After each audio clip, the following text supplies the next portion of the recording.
안녕하세요. 하루를 여는 감자 묵상입니다. 오늘의 말씀은 창세기 41장 1절이에요. 그로부터 만 2년이 지나서 바로가 꿈을 꾸었다.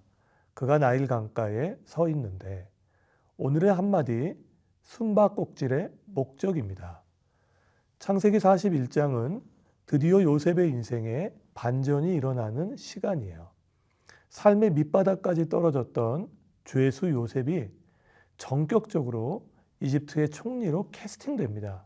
하나님의 꿈이 실현되고 있어요. 그런데 이 놀라운 일은 만 2년이 지나서라는 말씀으로 시작해요. 요셉에게 2년은 절대 절망의 기간입니다. 2년 전 요셉은 감옥에 수감된 술 맡은 관원장의 꿈을 해석해 주었고, 복직하시면 자기를 풀어달라고 부탁해요. 자신의 억울한 사정을 헤아려 달라는 거였습니다. 요셉은 이 만남을 하나님이 주신 은혜라고 확신했을 거예요. 그런데 술 맡은 관원장이 석방된 후 요셉을 잊습니다. 마지막 희망이 무너졌어요. 어떻게 이럴 수 있지?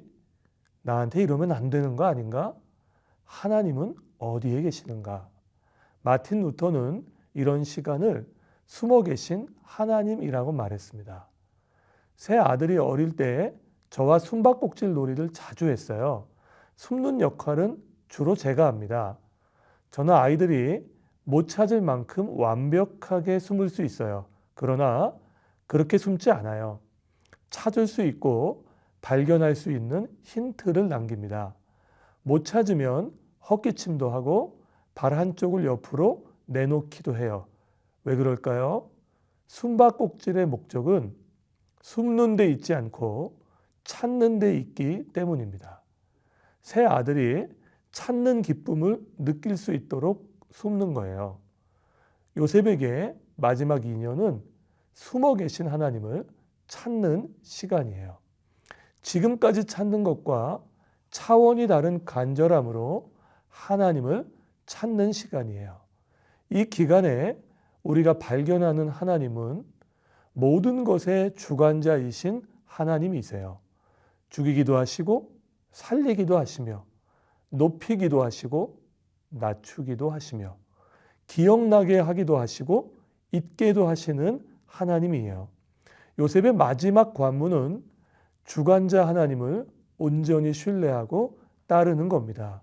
그래야 하나님의 주권과 통치를 드러내는 사명을 감당할 수 있어요. 요셉에게 2년은 절망이고 숨어 계신 하나님이셨어요. 그러나 하나님은 요셉을 잊지 않고 일하고 계셨습니다. 성경은 2년의 침묵을 깨고 요셉의 나이를 밝혀요. 30살입니다. 당시 힉소스 왕조가 집권하고 있던 이집트는 30살이 되어야 총리가 될 자격이 생깁니다. 술 관원장이 28세의 요셉은 잊고 30세의 요셉을 기억해요. 그때 총리에 오를 수 있습니다. 사람이 연출할 수 없는 타이밍이에요.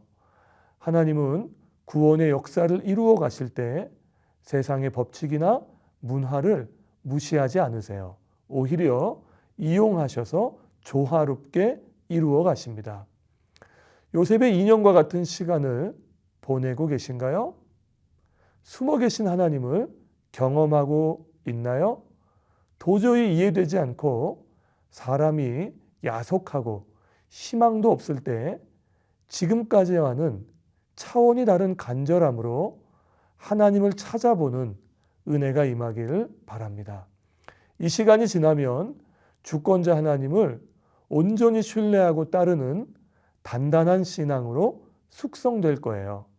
사람이 연출할 수 없는 타이밍에 하나님의 방법으로 역사하실 겁니다. 끝까지 견디는 자에게 간증이 남을 거예요. 하나님께서 하시는 놀라운 역사를 간증하는 날이 반드시 오기를 축복합니다.